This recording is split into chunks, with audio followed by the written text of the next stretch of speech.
मौलाना सरदार अहमद साहब मुहद्दिस आज़म पाकिस्तान रहमतुल्लाह अलैह उस बूढ़ी को कहने लगे तेरा बेटा कुंद देना है, पढ़ना पढ़ाना इसने कुछ भी नहीं, तो यतीम बच्चा है, कल को तू कहेगी कि मेरे बेटे ने वक़्त ज़ाया किया तो वापस ले जा।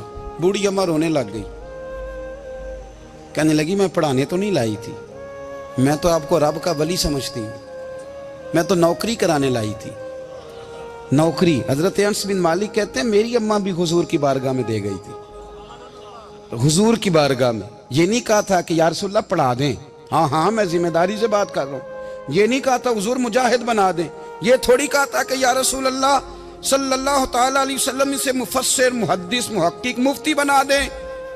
हज़रत अनस की अम्मा कह गई थी सोनिया जब तक ये रहेगा ना आपकी नौकरी करेगा, ये घर के काम काज करेगा, ड्यूटी करेगा, हुजूर ये आपकी नौकरी करेगा। तो मेरे महबूब ने फिर दुआ कर दी, अल्लाह इसे बरकत अता फरमा। तू समझता है खिदमत वाला खाली रह जाता है? जितना जायका खिदमत वाले को मिलता है, जो उसके नसीब में आता है, वो किसी का नसीब कहां भाई। हजरत अनस कहते हैं हुजूर ने दुआ कर दी, बरकत की।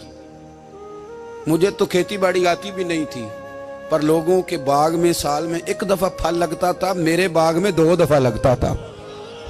हुजूर ने दुआ कर दी, या अल्लाह इसे औलाद दे। फरमाते हैं मेरे बेटे, मेरे पोते, मेरे नवासे, मेरी बेटियां, फरमाते हैं मैं जिंदा हूं और मेरी 100 औलादे मौजूद हैं। परेशान हो गया 100 सुन के बच्चे 2 ही अच्छे, 100 औलादे मेरी मौजूद हैं। हजरत अनस बिन मौलाना सरदार अहमद साहब के पास ना छोड़ गई बच्चा, कहने लगी हजरत जी मैं को पढ़ाने के लिए थोड़ा छोड़ गई हूँ, मैं तो इसलिए छोड़ के गई हूँ कि आप मेहरबानी करें, खिदमत कराएं। तो हजरत जी कहने लगे कोई ऐसा काम ही नहीं, खिदमत वाला क्या कराऊं। कहने लगी पट्ठे पवा लिया करो जी। हूँ लड़ पेंदे ने, कहने ने बच्चे काम कर दें मदरसे का। हालांकि अब कहाँ बच्चे काम करते हैं, अब तो गुजर गया दौर, अब तो बच्चे काम कराते हैं। अब बच्चे भी नाराज हो रहे हैं, घूर घूर के देख रहे हैं। सही कह रहा हूँ आपको, बच्चे काम कराते हैं, बच्चे कहाँ काम करते। कहने लगी ये चारा डाले करेगा आपकी भैंसों को। तो हजरत ने उसको कहा कि बीबी चारा मेरी भैंसों को डालने के लिए मैंने बंदा रखा हुआ है, तो तू जा ले जा। कहने लगी हाथ बांध के हुजूर मेहरबानी करें रख ले, चारा डालेगा। और पुत्र तवज्जो से चारा डालना हजरत की भैंसों को। रोने लगी, हजरत ने रख लिया, महीने का खर्चा भी देते। शाम को ना वो सारा दिन काम करता, शाम को आके पैरों में भी बैठ जाता, हजरत जी लाएं तेल थोड़ा सा, पैर ना दबा दूं।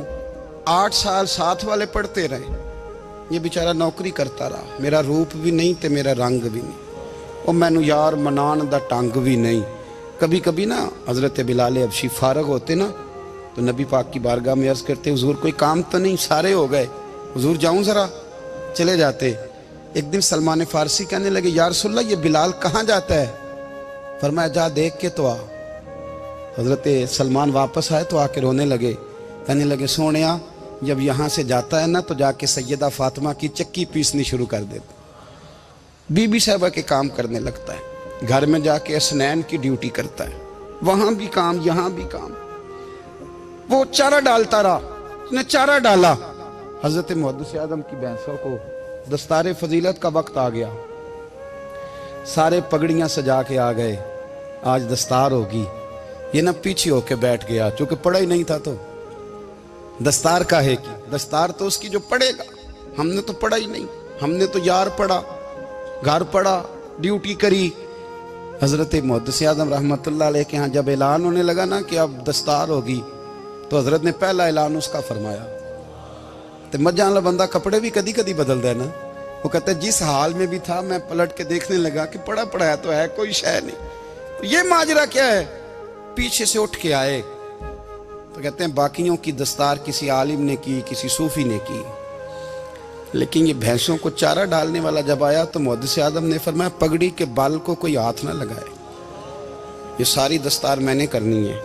और फरमाते हैं हजरत बाल भी देते जाते थे और आंसू भी बहाते जाते थे, माथा भी चूमते थे, और फरमाते थे दस्तार के बाद चला तो नहीं जाएगा यार, मुझे तो इबादत भी नहीं रह गई, मुझे तो चाबियों को भी नहीं पता कौन सी कहाँ रहती है, जाएगा तो नहीं तू। तो रो पड़ा, कहने लगा सोनिया जाए तो वो जिसके पल्ले कुछ है हो, आता जाता तो है कुछ नहीं, मुझे किसने रखना है, मैंने कहाँ जाना है, इधर कहाँ तो इधर ही रहूंगा।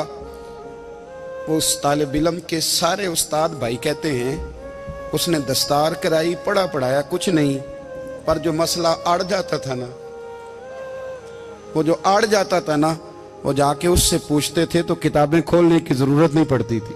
حضرت بلال حبشی کبھی سپاہ سالار بنے تھے کسی جنگ میں, کسی صوبے کے گورنر بنے ہوں؟ بولو تو صحیح. ان کا تعارف کیا تھا؟ نبی کریم کے غلام. حضور کے نا جو ذاتی معاملات تھے نا, 20 انصاری نوجوان تھے جو ہر وقت نبی پاک کے پاس کھڑے رہتے تھے کہ حضور کو حکم کریں. 20 اور 34 سے لے کر 40 تک غلام ہر وقت حضور کی بارگاہ میں رہتے. حضرت بلال حضور کے ذاتی معاملات کی خدمت کرتے تھے. کوئی ایسی وہ جو تبلیغ کی یا دعوت کی یا جنگ کی یا جہاد کی کوئی ڈیوٹی نہیں وہ کرتے تھے, ذاتی خدمت سرکار کی.